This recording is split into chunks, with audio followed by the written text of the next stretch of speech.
Pastor Matthew Stuckey here, and in this video, I want to explain to you Ephesians chapter 5, verse 21. Ephesians 5, verse 21 says, submitting yourselves one to another in the fear of God.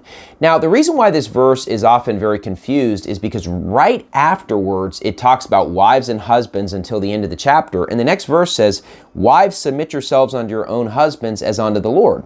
So in the verse before, it says we're supposed to submit one to another. Then the next verse says, wives, submit to husbands, meaning putting husbands above the wives, and wives go underneath their husbands, such as a submarine underneath the water.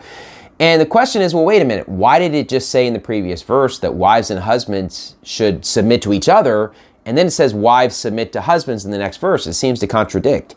But actually, verse 21 is not a reference to merely the relationship of wives and husbands. It's actually a reference to any situation of authority and somebody underneath authority found in the Bible. And what the Bible's going to actually do is give you 3 examples of this in Ephesians 5 and Ephesians chapter 6. See, there's this false idea that when you get to the end of a chapter, it's automatically a new thought. Many times it actually gets you into trouble because the thought is not actually over. Originally, when the Bible was written, there actually were no chapters.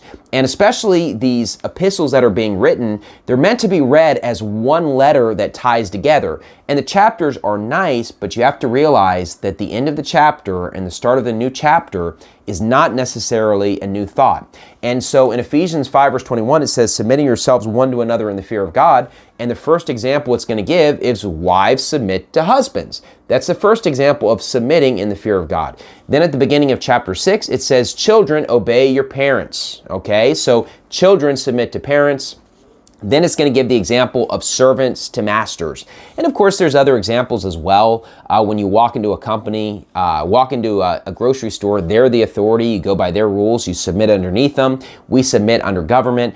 All of us in situations, even if you're a powerful person, you do have some situations where you're in a situation of submission. And what the Bible's saying is that whatever situation you have of having an authority over you, submitting yourselves one to another, submit to that authority in the fear of God. Anyways, thank you and God bless.